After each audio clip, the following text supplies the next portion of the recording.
The first time you meet Rob Simpson, the first thing you think is, fuck, this guy's tall. The second thought to cross your mind is, wow, his presence is refreshing. He is a man who takes his job as a sports reporter seriously, but doesn't need to make a show of how seriously he takes himself. That is often rare in our industry.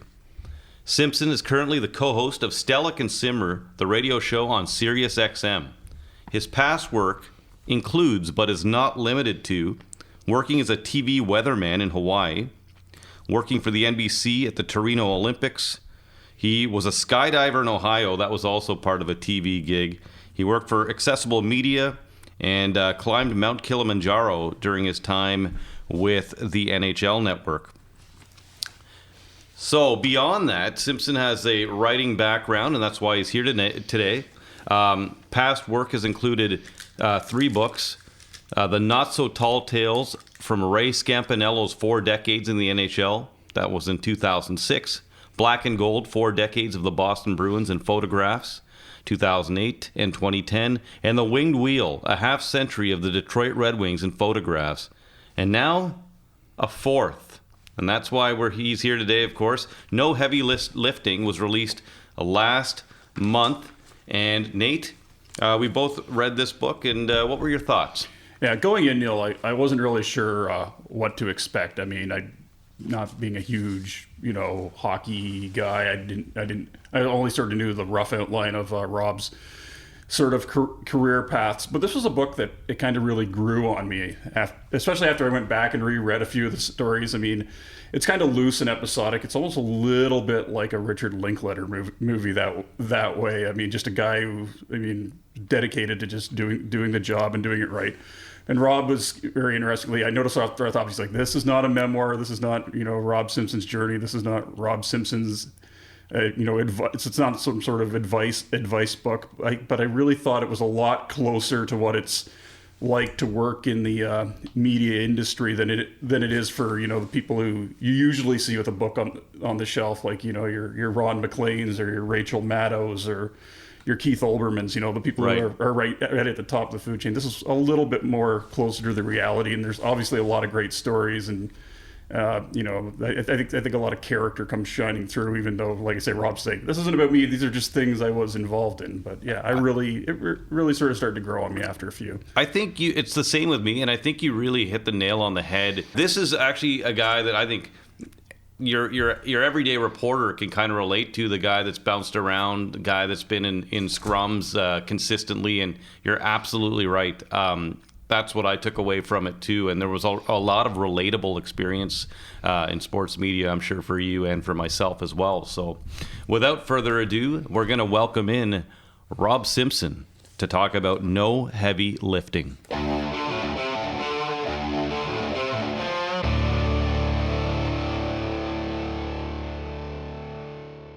I'm Neil Acharya. And I'm Nate Sager. And this is SportsLit.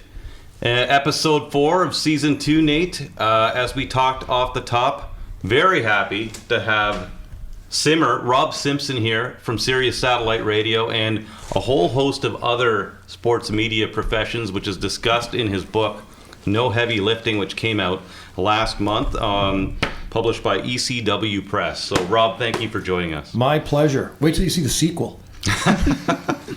Well, I'm sure you have. There's got to be more stories. It's a good 4 or 5 years off, but there's a lot of funky stories. You're building up the material. Oh yeah, no, I've got it already. It's just didn't have time to use it. Well, I'll get right into it.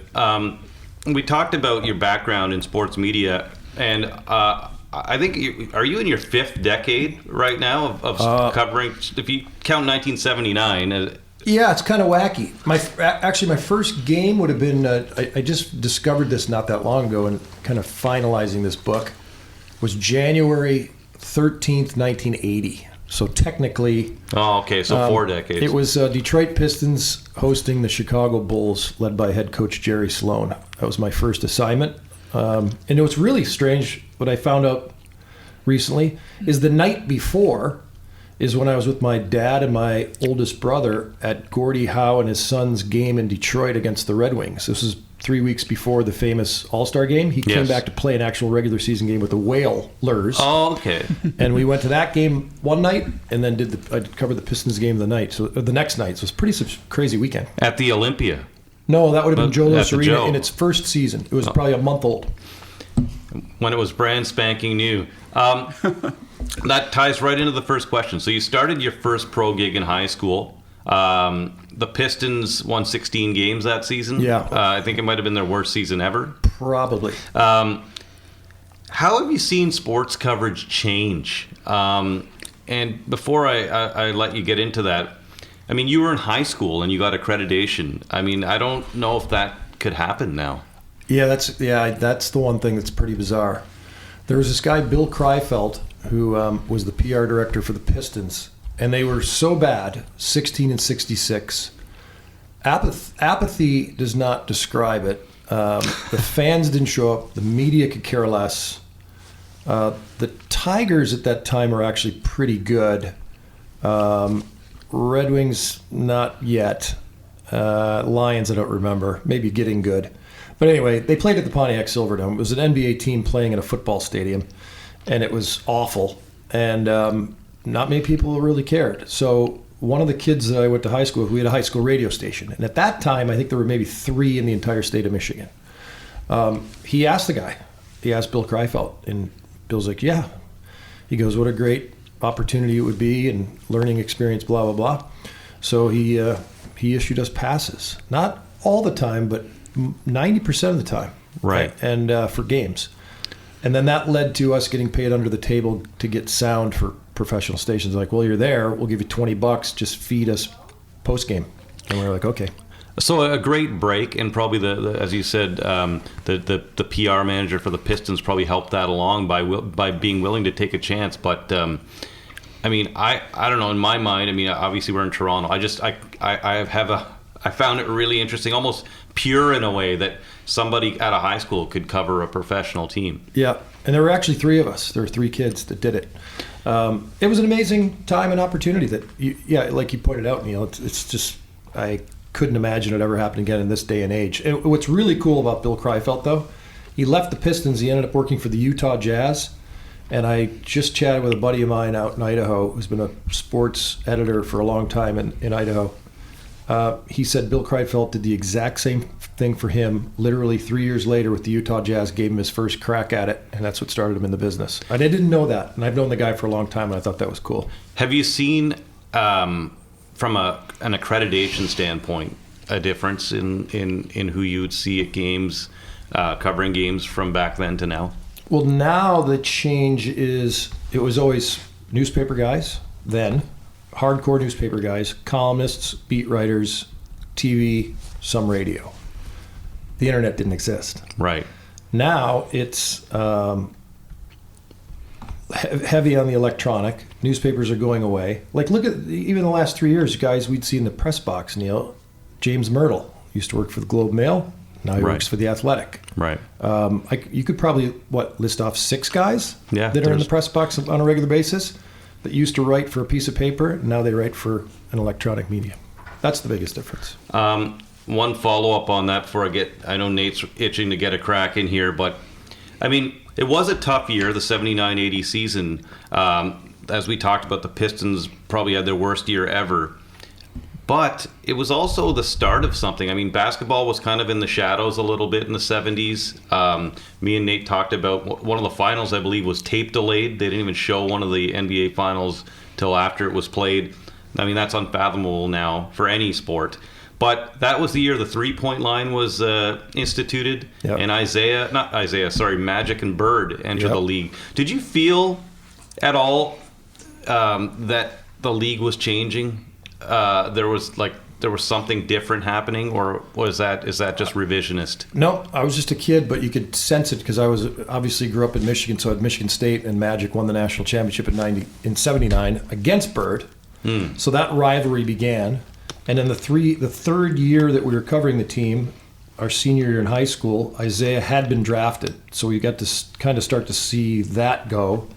And we followed it religiously, even though we were teenagers. Like, I know Mark Aguirre went number 1 to Dallas, and then Zeke went number 2 to Detroit. And then the whole bird magic thing, you could sense it. The game was really picking up. Yeah, of course, there's a great book about that. I think that 79 Michigan State, When March Went Mad by Seth Davis, I think is the one. Oh, cool, yeah. Yeah, sorry to be nerding it up there. That's but Rob, I just wondered, there's so many stories from across your career. What was one when you were like writing it down and, shaping the story? One where you were just like, I can't believe I was like that brazen or that confident to do this?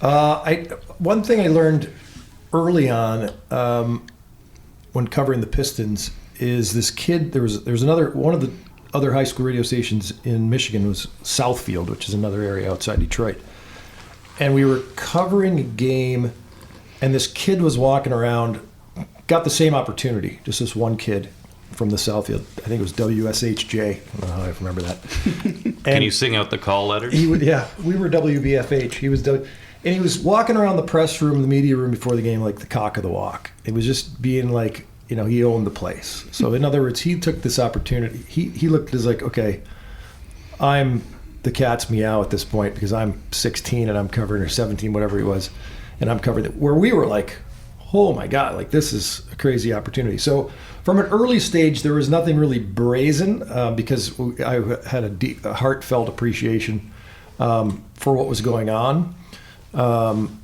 There are some other things that take place later, as you might have noticed in the book, that were definitely brazen. But in the early going, pick one. There might have been drunk and brazen, but as it relates to the broadcast process, nothing too brazen. Until I covered a Super Bowl. Oh yeah, and we were drunk the entire week. But that was on tape, and that was the whole idea. Well, that's what I thought. That was a good one. But when I was reading your Super Bowl chapter, I was like, I always think the whole thing, it's like, it's kind of an old trade show type thing. Totally. The hip question is to ask, who's even playing? Yeah, totally. It was in New Orleans, so it was just absurd. And that's what I think me and Nate liked most about the book, because there is this element of like, I thought of Seasons in Hell a little bit, Nate, a book you lent me. Remember Seasons in Hell? Yeah, Mike Shropshire, who covered the Texas Rangers during their early seasons in Arlington in mid-'70s, and he was, oh boy, I think he told one story about one time he was hungover in Milwaukee, and it was a doubleheader, and it was bat day, and the old press box in County Stadium was suspended from a steel grandstand, so the kids were just like with the bats while he's nursing a huge hangover. Oh boy, that's exactly it though. There are these stories that I think others would probably not want to tell, but you make it fun, right? I mean, it's a little irreverent. It's definitely anecdotal, but you know what? You just reminded me of something brazen. I tell the story later about getting a stick from PJ Axelson at the Olympics in 2006, which I don't do with anybody. I don't get autographs. I have no interest. They've always just treated them as other people to me, the athletes. You're a selfie guy. Yeah, I just prefer that. No, I don't do anything around anybody. But I was doing the PA announcing for the Texas Rangers at spring training in Charlotte, Florida, and I worked in Florida for a year, and I got the PA gig for spring training, and I did Nolan Ryan, dating back to high school radio, got into a debate on our little local sports talk show with my buddy about Nolan Ryan signing the $1 million contract and whether he was worth it. And now when you look at the numbers, it's obscene. But and I always had a thing for Nolan. I loved him. Loved the high heat. Loved the no-hitters. Loved everything about the guy. So he is getting up there in age, and he's in the clubhouse in Port Charlotte, Florida at spring training. And I actually snuck in, because I was a cameraman, one-man band. I was shooting my own stuff for the TV station there and also doing the PA. And I snuck into the clubhouse and walked into the dressing room or the clubhouse. He was the only one in there. And he even said, "Hey, you're not supposed to be in here." And I said, "I know." And I said, I said something about, "You're my favorite, and I've been arguing about you for years." And he signed a baseball for me in red felt ink. And it has since faded basically to almost, it's still just barely discernible. You still have it. I still have it, but it's almost faded off. But it was a red, fine felt tip pen, and it was not a great idea because it didn't hold onto the baseball. But that was pretty brazen, actually, going in to get Nolan Ryan's autograph, which is, it was 30 years between autographs. Just briefly, sorry, go ahead. No, go ahead, Neil. Briefly, just tell us, and especially our listeners that may not know you, a little bit about your background. We talked about you started in Detroit in high school, and really this book is about your travels in sports media and where you've landed and those stories, anecdotes. Tell us a little bit about where you've been and that type of stuff. Well, the key mentality was, doing the cool stuff and determining that this is what I wanted to do with my life in high school, then going to college and basically becoming an amateur again and being on campus doing stuff. Right. And then trying to become a professional again. So my father actually had worked his arse off his entire life for General Motors and died of cancer as he was about to retire. So that might have been part of my mindset. Like he was just turned 58 and he was a hard ass. We weren't that close. He was just, our mentalities were different. Right. I was the youngest and loved him, respected him, but we weren't at all alike. Right. But that concept of working your ass off for your entire life and then dying before you got to really do anything always lodged in my head. Like, you know what? I'm not going to wait. I'm going to start doing this now. So I got a TV gig. A friend helped me land my first job in Alabama, market 186. Everything's by market number because when you're in the business in TV, you're trying to go from market 186 to market Size 100 market. to 30, and then to the top 10, Chicago, New York. And I started that process, Alabama, Florida for a year. And then I got a gig in Hawaii, or offered a gig in Hawaii. And I was like, okay, do I keep doing this corporate media climb and try to get to number 5 as fast as possible, or do I go Hawaii? And I'm like, ping, I'm going to Hawaii. So that's what started it. And then it's always been the road less traveled. I was never really interested in okay, I'm in this competition to get to market 4. I would rather experience life as I went. And it wasn't always sports the whole way. Nope, I was a news reporter but I always worked it in. So when I was in Alabama, I did play-by-play for Alabama baseball for a season. That was interesting. When I was in Florida, I did the PA announcing for spring training and covered as much high school football. And I used to get credentials. I'd drive 10 hours to Tallahassee to go on the weekend to see Florida State because they were really good. Bobby Bowden, they were a top-ranked team. And then Hawaii, I transitioned from news to sports news to weather. I was the weatherman in Hawaii for a year to sports. Some of the networks you worked for, then, just throw out some of the names. Well, initially it was weird. I always ended up working for CBS affiliates. So Bama was a CBS affiliate. Florida, same thing. Wink TV, by the way, WINK. Yeah, that was. I used to drive around in the Wink mobile. Ooh. Did they have the soda? No soda. And then competitive market, though. Hoda Kotb, who's the Today Show host, worked in our newsroom at that time. Shepard Smith, who was an anchor on The Competitor, he's the Fox News guy. I mean, it was really weeded you out. That was a very competitive market, Fort Myers, at that time. Hawaii was a CBS affiliate. And then, where did I go? I went back to the mainland and basically got a paid education doing 153 live games a year, minor league, baseball, hockey, tennis. Andy, who's the American tennis player? Andy Roddick. Andy Roddick. He was an 18-year-old playing for the Idaho Sneakers, and I did his games on TV for a year. And I actually, that was probably my next autograph after Nolan Ryan. I got Andy Roddick's, which for whatever reason, thinking the kid was going to be something special. And then after that, it was NESN, MSG, NHL Network, TSN, Sportsnet, whatever, who'd ever have me. And right now it's... That's SiriusXM NHL with a little bit of TSN and Sportsnet sprinkled in. With former Maple Leafs GM. Oh yeah, I forgot Leafs TV for 5 years. Insert joke here. No, I was going to say... one of my first tasks ever when I became a full-time member of the media was working at this network based out of the TSN building or the CTV building, 9 Channel 9 Court. And I walked into work one day, I think one of my first shifts, and I said, what can I do? And they said, go upstairs, get this tape off the boss's desk, and we're going to ingest it. And then it's going to run at 5:30. And this, of course, was the NHL Network, and the tape was this really tall guy, Rob Simpson. Oh, wow. And you were doing a hit every day from a pretty unique location. I think it was the NHL shop or the store, were you not?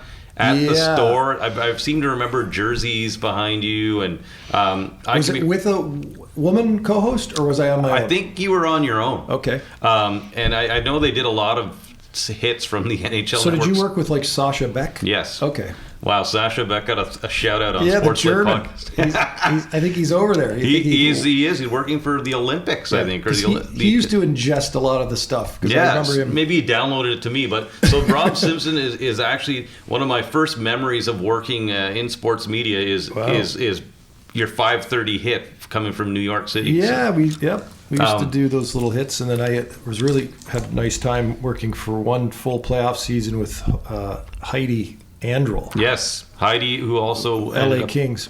Yes, with the Kings. I think she's from Michigan too. She is from Michigan. You guys, she's out of commission now, though. She still does some media stuff, but I think has a child and is married and all that unfortunate stuff. I say that only jokingly because she was absolutely gorgeous and a wonderful girl. This is true. I think she actually might have hosted an episode of NHL on the Fly too. She probably did. As did Deb Placey and a bunch of U.S. people they kind of brought in because they wanted that presence Yeah, here. they had tryouts. Yeah. Yeah. It really was NHL on the Fly. We had the same agent actually by accident, Heidi and I, in New York for a brief time. How did you land an agent? I actually had an agent. I was summoned to New York by a group called NS Beanstalk that actually handled like Dan Rather and Jessica Savage and all this. And when I was sports anchoring in Hawaii, and it kind of fell through for weird like demographic / political reasons that I'm not going to get into. So there's no politics in TV or media. Oh, never. So, and I was just kind of quietly going about my business at that point. It was way before I got mouthy. So the Beanstalk experience was pretty wild, but it didn't happen. It was like a pipeline to ESPN, which I'm glad didn't work out because that would have meant working in Bristol for 20 years. For Disney. Yeah, whatever. And then I've had, I think, 2 or 3 others. So one in Boston, and then Sam Rosen, who's a buddy of mine from doing MSG stuff, hooked me up with a recommendation with CAA, and that was the Heidi thing. Touching on being represented by an agent for a book. This is your 4th book. Yep. How did that work out? I was out? represented the first time, and then after that, once you get the first one, it gets you ditch your agent, and you just. I didn't really ditch him. It was like a one-off. He wasn't a book agent. He was right. a sports agent, and I don't know how that worked out. So your first 3 books, we talked about that in our intro. Was it 2 photo books, the Bruins and the Red Wings? Yeah, photo emphasis. Okay, which makes it good. Yes. Since I write at an 8th grade level. The first one was all writing. It was Scampy, Ray Scapinello. Yes. I did a show about him for Leafs TV. I put a mic on him at Madison Square Garden at back-to-back games, one Devils, one Islanders, so I had the rivalry thing. And it was a great little half-hour show. And that got me to thinking, I'm like, this guy is a book. This guy is a book. So I humbly asked him. He said, let me talk to Maureen, his wife. And he basically got back to me a week later and said, sure, yeah, let's do it. And what a wonderful guy and a wonderful relationship. I was sitting with his family at the Hall of Fame induction and all that. I was going to say, so it must have been right at the end of his career when you did this? It was his last season. So I had other officials and coaches, head coaches that normally don't talk about anything, commenting on how much they love Scampy. So that worked out pretty good. Scampanello, of course, famous for being in the hallway during the Koharski have another donut 30 years ago. It's still that's one thing that still blows my mind about like the NHL from our childhood was like the yellow jersey games. Like, how did this happen? By the way, one thing that's forgotten about that series: unbelievable series. Yeah, they went 7 games and it was just entertaining as hell. Like the Boston, New Jersey, that was a fantastic series. It really was.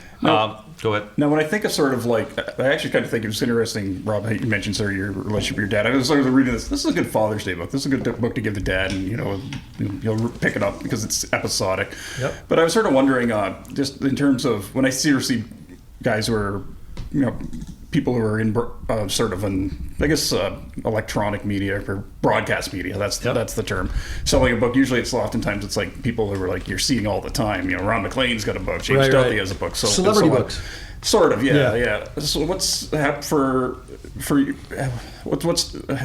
challenge for you in promoting and saying, hey, I've got a great story here too, and a really good concept. Like, how do you promote that? It's an uphill battle that way because I'm not a celebrity. So I wasn't trying to be our pal negative. likes James Duthie. He's a buddy, and Bob McKenzie. Like, the guys become gigantic when those guys pump out a book. It's automatic. It's like, hey, here's my book, and your million Twitter followers go, okay, well, half of us will go buy your book.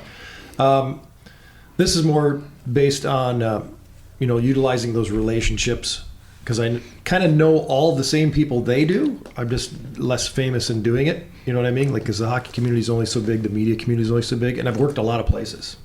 They talk about, we had Damon Fairless on last episode, totally different topic, obviously, and the authors always say the same thing. I'm not going to make any money off this. Right. So, why did you, I guess, what was the genesis for this particular book? Because it seems a little less about you as opposed to the other 3 books. And B, this must be a labor of love, because, unless you're making a ton of money and you want to reveal that right now.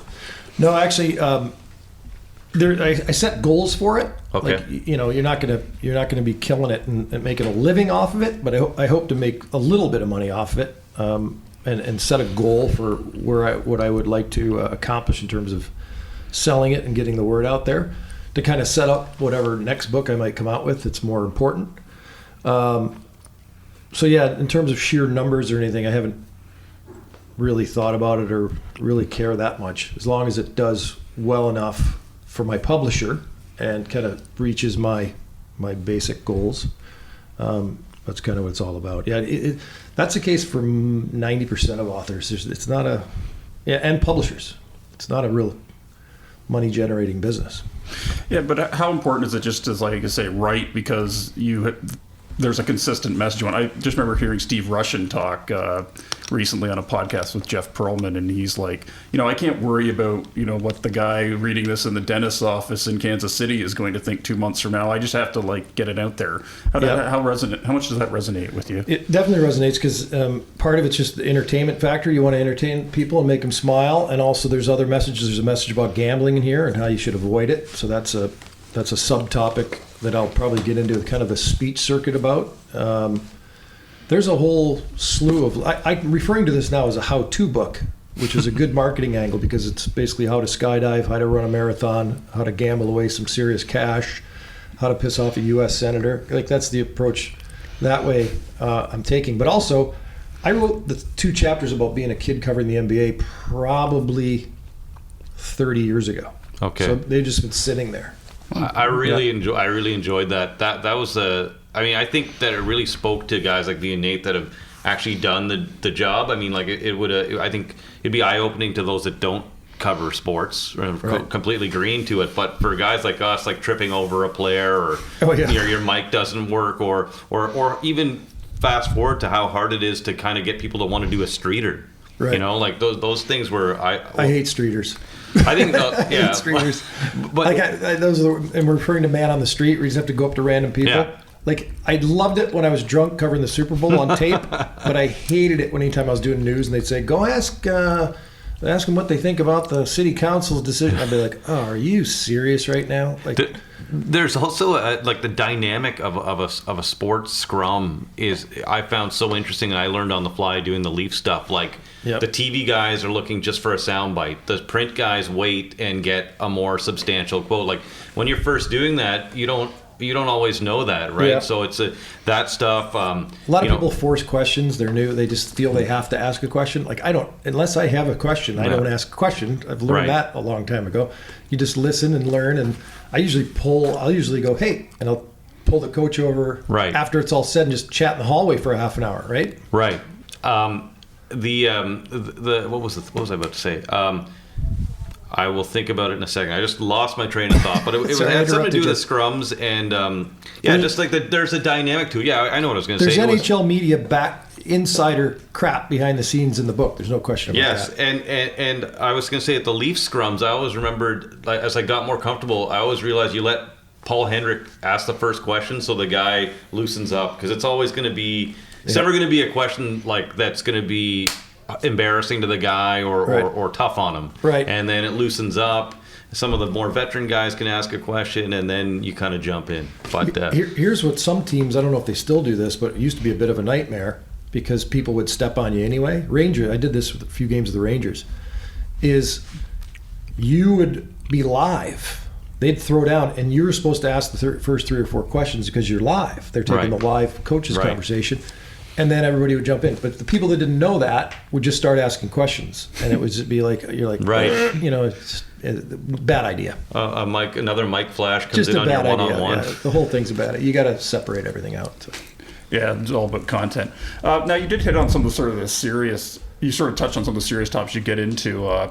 There's a really, I think, one of the more personal chapters is probably the chapter on gambling. Mm-hmm. It really opened my mind to the presence of things that I think of within my lifetime have just become normalized, like going on Bodog to put it on a bet, or totally Proline. Like where was the motivation to sort of get into that and just lay that out there, thinking, I think this is, because you sort of take a stance that this is kind of morally and wrong for the government to be doing stuff like that. Yeah, I'm not crazy about the fact that we're inundated with it, given the fact that I know a lot of people that have problems with it. Right, I'm over it. My happy ending was the fact I just got fed up and said, "Okay, I'm done," and walked away and never dealt with it, which was pretty amazing.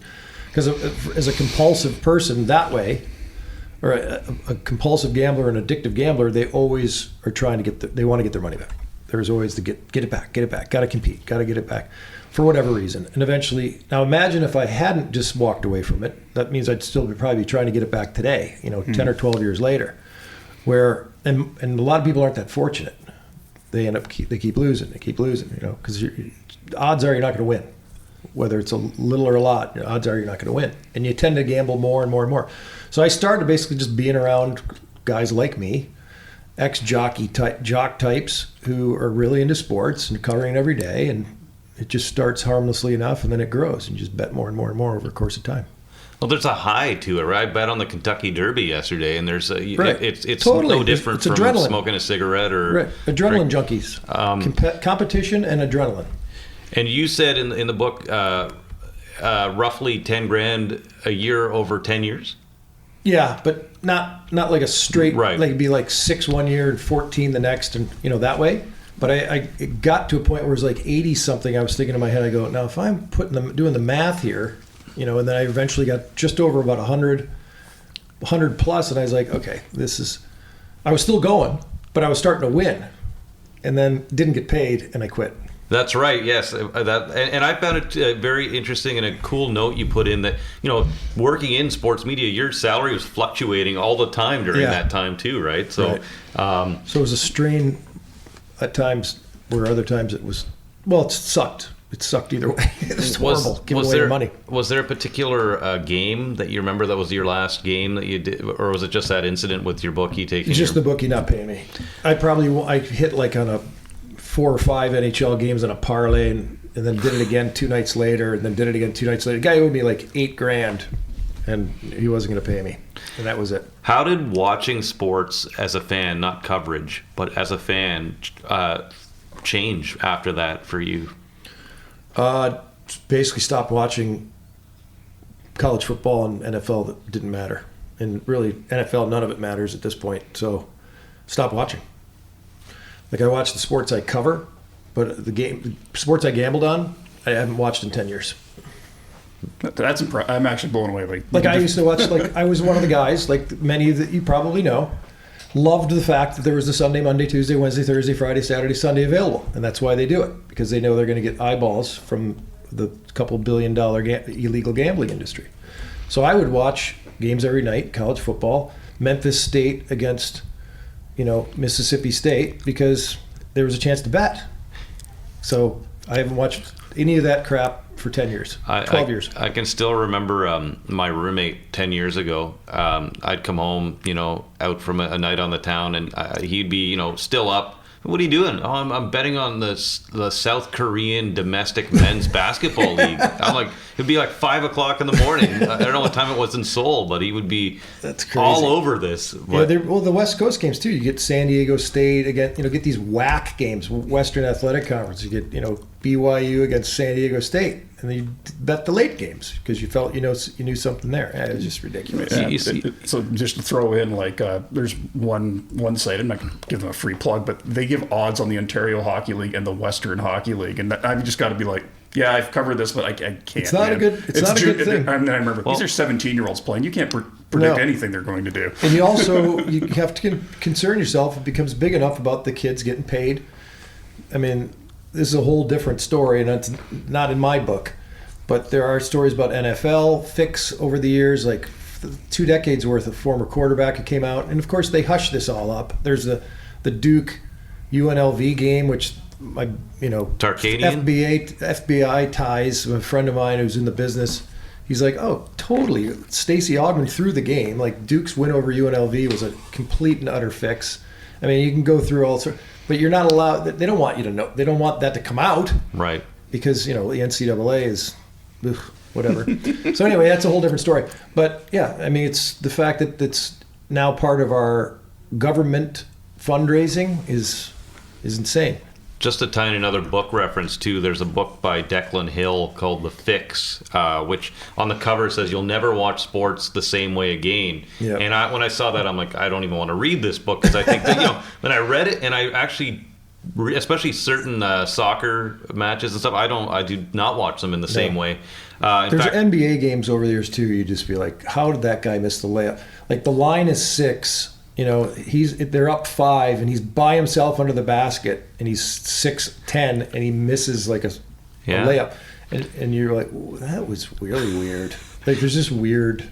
Well, I think Jonas Valanciunas is actually 7 feet, but yeah, well that's another different story. Sorry. I covered the Canadian Soccer League one year, and I remember covering it and trying to, as a reporter, trying to get a beat on, okay, this team's good, this team's not, and kind of work it into whatever you're talking about on air. And it just, nothing made sense in that league that year. I don't know what year it was, 2010 maybe. And I remember after, if you remember, I think CBC did a report that people were making huge bets on this overseas, right? And nothing made sense in that league, right? And if you got some dude who's overseas in Monaco, he's making a bet for $50,000 on a freaking game somewhere else. What's it going to cost if he gives a halfback $5,000? And I don't even drop the ball or do whatever sport you're talking about. Do this, do that. Wow. He's like, sure, that sounds good. I'll take the $5,000. And I'm not sure if anyone on Brantford FC is making more than $50 for that game. You know what I mean?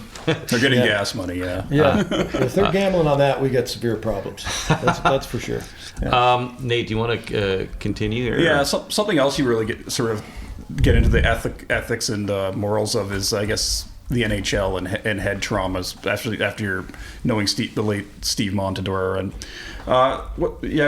what's your sort of stance on how they can, I guess, because you sort of say, well, I think you sort of talked about the class action suit and sort of some mixed feelings about that, but you also say there's a better way, I think. I'm kind of more into the organic. Like I've mouthed off about the league even when I worked at the league about things I disagreed with, but as it relates to the lawsuits, I think it's a bunk. I think it's it's a money grab. A lot of these guys, they're part of this class action thing. They saw the NFL players do it, and it's a chance to make some money because their careers ended early. I'm not in the Ken Dryden camp. And obviously, if you watch the Stanley Cup playoffs this year, the league isn't either, and neither are the fans, and neither are the players, and neither are the coaches and general managers. It's a violent game played by mostly violent people, full of testosterone and anger. It's a physical game. So my point is, to try to click your fingers and change this, or to sue your way into, making a windfall out of things that have happened in a sport that hasn't changed in 100 years, it's ridiculous. So if you want it to change, it has to take place organically, and it's going to take a generation or two to become the Swedish Elite League. Okay? It's not going to happen because there's a lawsuit or because we suddenly decide, we got to protect our hockey players. Well, we don't have to protect our hockey players. If they don't want to play hockey, they don't have to play hockey. If your parents don't want you to play hockey, then that's a decision they make, and off you go. Go do something else. That's the way I look at it. Like, I'm not going to ruin the sport because there's pacifists / people that are put on a pair of skates saying, "Oh, we have to protect Johnny from himself." Well, guess what? No, we don't. So you take. He can do a lot. He can do a lot more dangerous job that pays a lot less. Yeah. Now, what if the market sort of? I mean, I always think sometimes the big lesson of the digital age is the market changes the product. What if there's that societal change? People are like, oh, I don't feel like I want to watch this. There's MMA. But so boxing, there's your societal. Boxing's died, but that was so corrupt and fixed. I don't know what MMA is like in that regard.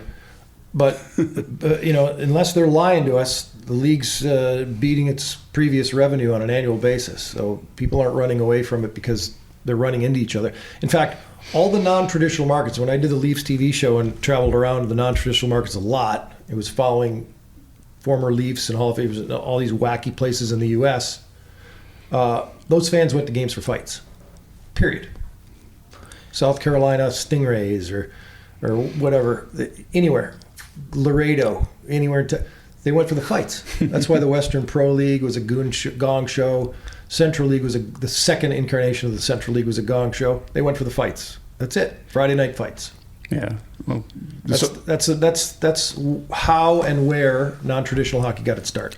So you say the player, it's on if they choose to play. If they choose to play, it's a risk they're taking. Inherent in the current game. Right. Inherent in the game as it's always been. Right. If it's taken out of the game someday, great. That's up to them. Right? But right now, if you decide to play, it's inherent to it's like a Monty Python line from Holy Grail. Come see the violence inherent in the system.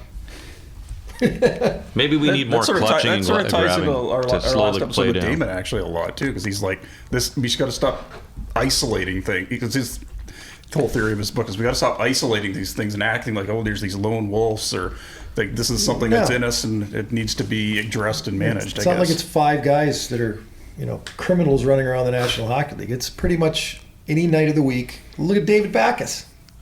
Yeah, you get hit by JT Miller. JT Miller, yeah. In the Boston Tampa series, it looked harmless. It's just two big bodies colliding. Well, what are you doing there? Like, are we gonna somehow figure out a way to take that out of the league?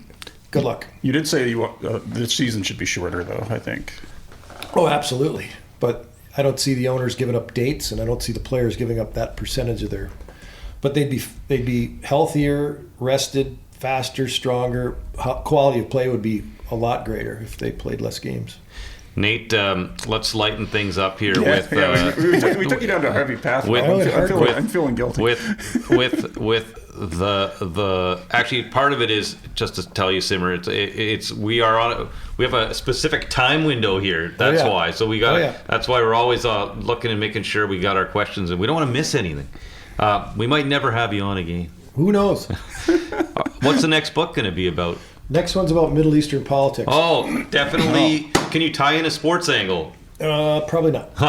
But there'll be another kind of one of these potentially down the road. I don't know. I got enough wacky, weird, like I didn't touch Australia. There's a lot of crazy stuff. I was there for 6 months. Did some crazy stuff down there. And other places. But whatever. Someday. Lightning round. Okay. 3 questions. This is a new thing. Okay. You're a native Michigander. Neil and I are born and raised in Ontario. Yep. So for the three of us, what is the significant, in a baseball context, of October 4th, 1987? October 4th, 1987. I'm thinking this would be Tigers, Blue Jays. Frank Tanana pitched a 1-0 shutout. And I think the Tigers were 3.5 games back when the week started, and they won the division. Ding, correct, yes. The man. That was like a Wikipedia entry. That was amazing. That was a particularly devastating day for me. I know, Nate, it must have been for you. Do you remember who hit the home run for the Tigers? I do not, but it wasn't like Larry Herndon or something? It was Larry Herndon. This guy, he lights out today. Second inning, and George Bell said I should have tried to step on that auxiliary scoreboard and tried to catch the ball. Before you continue on lightning round, I just want you to, did you have a chance to go to the Olympia and Tiger Stadium and just tell us a little bit about both of those stadiums? I went to the Olympia. Was unbelievable. It was an old barn. I don't remember it as well. I did go to one game with my next oldest brother. It was like the most penalty minutes in history at that time. It was Boston, Detroit. It was took forever. It was a gong show. Just remember it being super cool, like just right on top of everything, and going as a little kid seeing Gordie Howe when I was really tiny, and then we used to skip school opening day of the season every single year at Tiger Stadium and go to sit in the bleachers. All right, so another Tiger question, obviously. This is, of course, the 50-year anniversary of their 1968 World Series championship. You know, before any of the time of any of us, but 50 years ago today, so May 7th, 1968, who was the Tigers' winning pitcher? And I'll give you a hint. He was a portly port-sider, big lefty. Probably Denny McLain. Lefty. Mickey Lolich. Mickey Lolich, yes.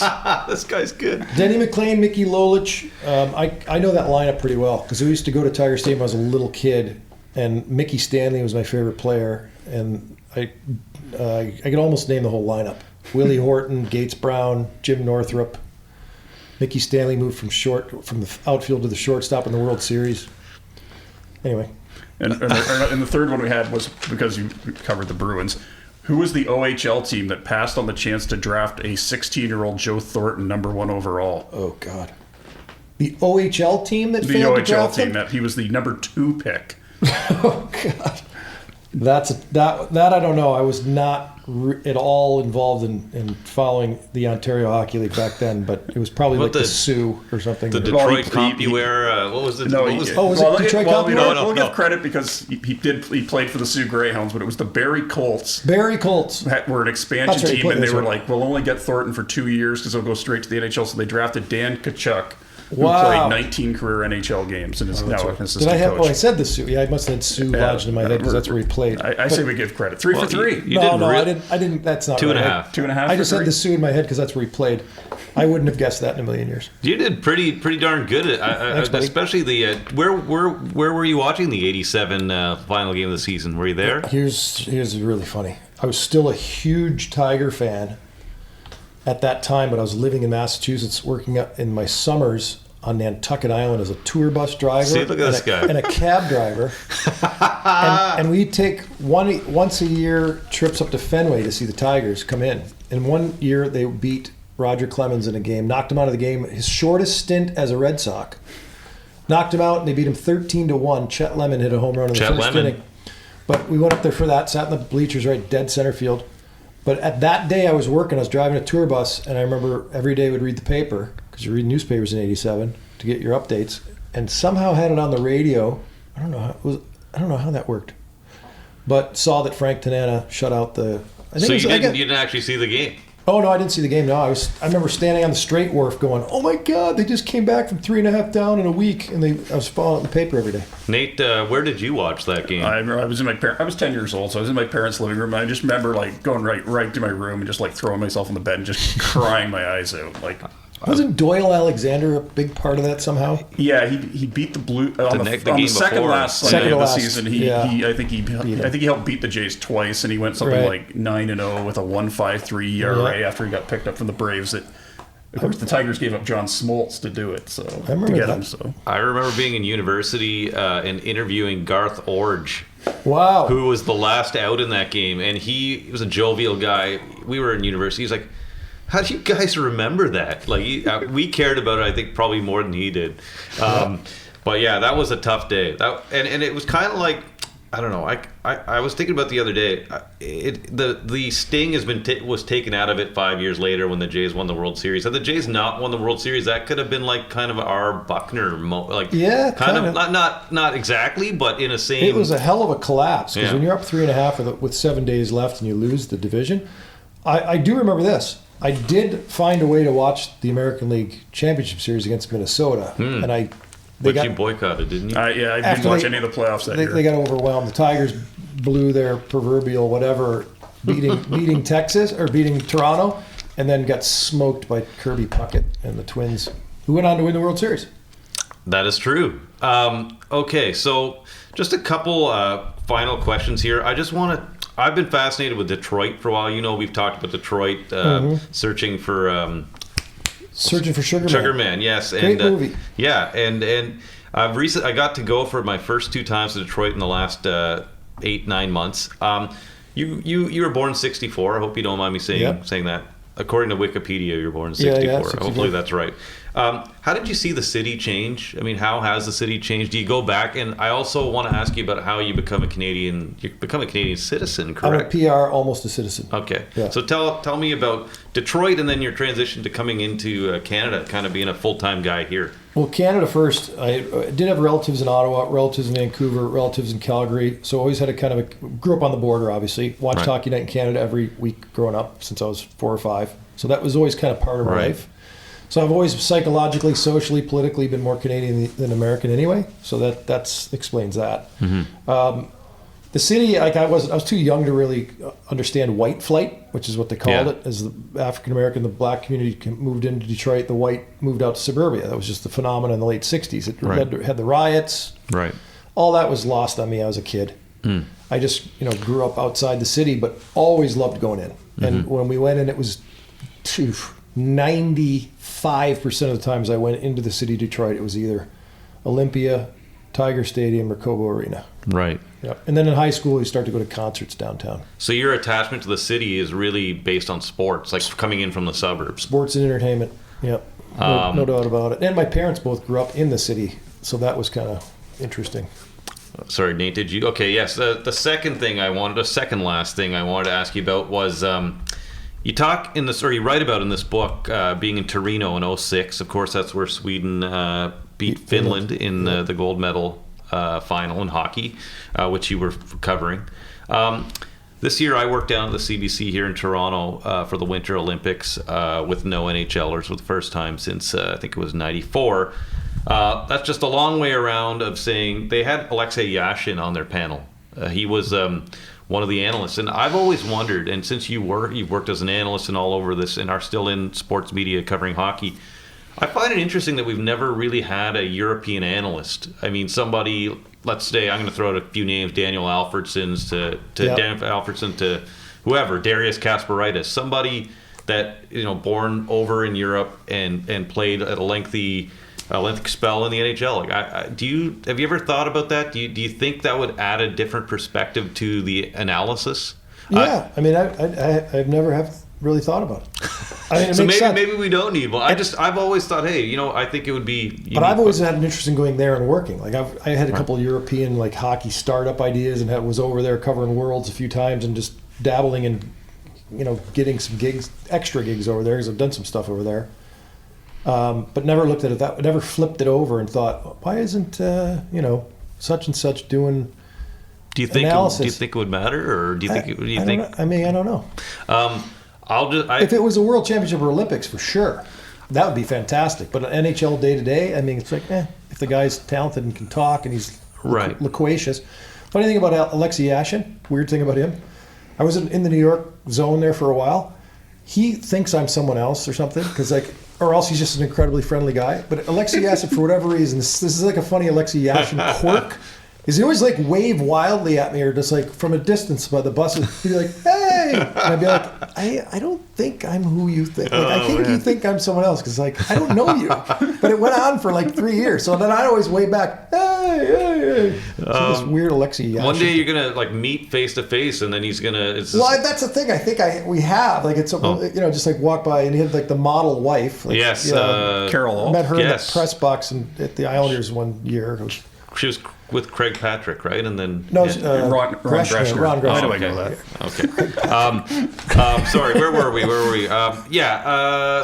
Europeans, European analysts. It was something I thought I would run by you. I know when I interviewed Alexei Kovalev for a story about Gabe Polsky made a film about the Russian Red Army teams. You might have seen it, and Kovalev was.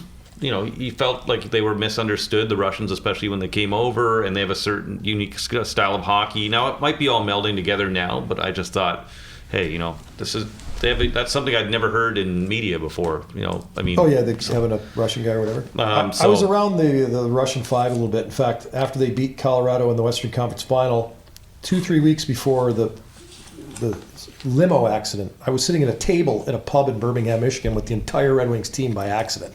Right. After the Western Conference Final in 97. You just happened to be there with them? Same area with my buddy from high school, and here the whole team starts walking in. It was like, what the hell? So I ended up at a table with all the Russians. Okay. Yeah. And how'd that with my buddy Steve Burchell. Konstantinov would just go, hi. Hi. He just keeps saying, hi. Vodka? Hi. Vodka? Hi. I think the Russian. There must did be a well. doppelganger of you in Russia somewhere. The only word I had to know was vodka, so it worked out great. I like it. Yeah, I was sitting next to Shanahan, too. It was really strange. How about Joe Koser? Was he there? No. I don't know if Joey was he there? Was he or- there? He was on one of those teams, I think. Yeah, he was. Maybe. I'm trying to remember if he was. He might have been. Reason I bring him up is I love those guys. I love Kocher and Probert.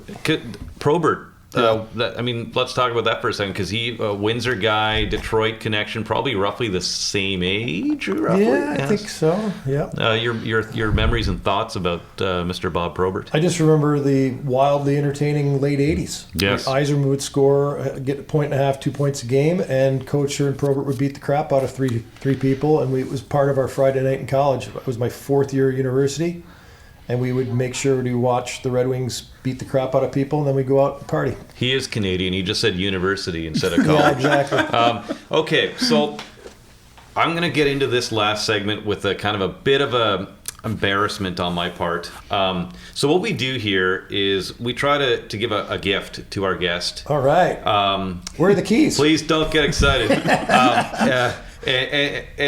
Something that may have some meaning to you.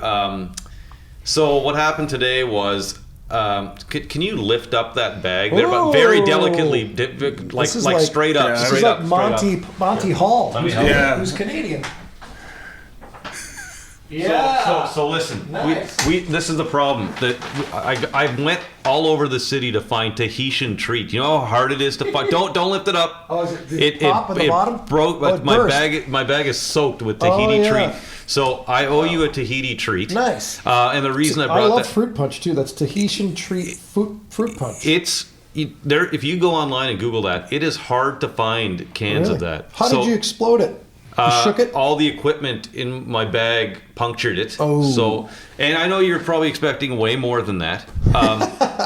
No, that's fine. But what I also wanted to do was, I wanted to share with you this. Let me hang on here. Okay. Is there audio? Is there dancing girls? No. Oh. I want you to have that. And what that is. Eddie Aikau. I know Eddie well. Okay. So. Eddie would have gone. That's what the word is. Eddie would go. Right. So what I just handed to Rob there is a long-form journalistic piece Nice. or journalism piece by Nicole Pasulka, which is in the Best of American Sports Writing, which is one of the influences for this show that we do. Yep. And it's about Eddie Aikau. Yep. So in your words, quickly, just tell the viewers or the listeners who Eddie Aikau was. Eddie Aikau is a guy who was a North Shore legend, big wave rider, and there was a huge. This is just the short note version of it. Basically, there's a T-shirts over the years. Eddie would go, and they have a huge wave riding contest called the Eddie, and it's named after him. He went out in these waves to save a life and drowned trying to save someone else, and therefore became a surfing legend. Is kind of the long story short, and it's very emotional because Hawaii is a very spiritual, non-religious spiritual Right. place with the water, the Aina, which is the land, Right. and all that. And it was, even for a haole boy like me, it was very, very powerful. And Eddie is just one of those legends that makes up that life. A haole is a white guy that yes. Yeah. And Eddie also was a champion of cultural revival in Hawaii, and there was Yeah. a lot of people don't really know the story of the colonization Yeah. of Hawaii, the Dole family, I believe the Dole family, Yeah. The U.S. government overthrew Hawaii in 1893. They imprisoned the Queen. It's in my Right. book. I write 2 or 3 chapters about Hawaii in my book, and some of it's about the fact that we stole Hawaii from the Hawaiians. So what I'm going to do, I found that really awesome that you did include that part, because a lot of people gloss over that. Yeah. Not many people know it. That whole long form piece includes that. Oh, cool. Now, what I want to do then is I'm going to read a little bit from that long form piece, and then I want you to read from your book. Okay. So I'll start, and I'll point at you. Sorry. All right. And from the green to the green. Or Yes. You're going first? Yes. All right. So this is from the piece I just mentioned. So hopefully this haole boy feels the same way as the... Well, this is a lady, Nicole Pasulka, And she basically said at the end of this piece on Eddie Aikau, Yep. tours and guidebooks tend to present admirable historical figures as statues, static, immobile, their good deeds and bravery, things of the past. Visitors sit on the bus or the beach admiring these surfers, but they often miss the real message, the messy, sometimes depressing story of conflict that defines the place they've gone for an exotic escape. Tourists don't need to adopt local customs to honor the history of their destination, but they do need to make an effort to learn about them. Yes. Well, this was from my first chapter of a two-part story called Dumbass Howley Boy. When I left Hawaii for a set of new gigs on the mainland in January 1996, I cried like a baby. I couldn't help it. As my wife backed out of our driveway on 12th Avenue in Kaimuki, the lump in my throat grew to the size of a grapefruit. I tried to be a tough guy in front of her on the ride to the airport, but it was impossible. I teared up intermittently from the time I left the apartment until my flight was 30 minutes out of Honolulu. I was Kama'aina. I was one with the Aina. I knew, understood, and grasped the aloha spirit.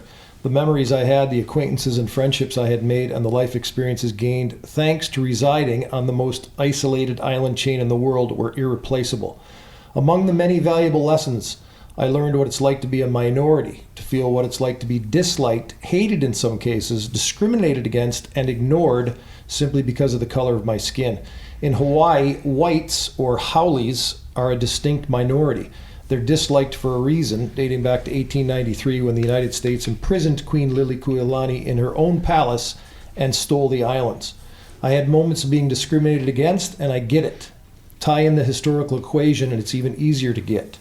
Unfortunately, non-locally raised white guys normally don't. It takes time, education, and growth to understand what makes the locals tick. Elsewhere, white guys are typically the ones doing the discriminating. They're rarely in a position to be treated as a minority, and they generally don't get a chance to learn that lesson. Over time, I did come to feel welcome, partly because I was on TV. I would eventually become an anchor, first as a weatherman and then as a sports guy. This kind of visibility brought acceptance in this tough, athletic, patriarchal society. Had I been a stockbroker or a government worker or any other business from the mainland USA, it would have been dramatically tougher to break through and embrace the true spiritual flavor and tradition of Hawaii. I think what's great about that is it would have been very easy for you to just go there and be like, I'm American, this is America, boom. But it takes effort and work to get beyond that, I think. So I thought that was a very powerful part of the book. Thank you. I something I'll never not appreciate is that whole thing right there. A very interesting history of Hawaii. And for anyone out there, please also read the long-form piece I just gave to Rob.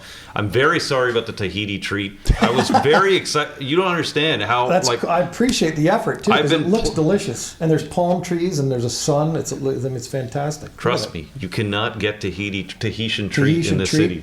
Good effort. Anyway, Rob, that's all for us. Is there anything you'd like to add before we part ways? Well, first of all, I very much appreciate you letting me read that track, because that's a beautiful part of the book, talking about that experience. And there is a chapter in here later about going to the forbidden island of Ni'ihau, which is a totally different world. Again, if you want to travel around the world in anecdotal fashion and not take things too serious. Oh, there's a couple serious moments. A guy gets taken hostage. That's true. We didn't even get into that. We didn't even get into that. But have fun. Check it out. That's what it's really all about, is life experience, as you just pointed out, and making the most of your opportunities outside of the business. Thank you, Rob. Thank you, gentlemen.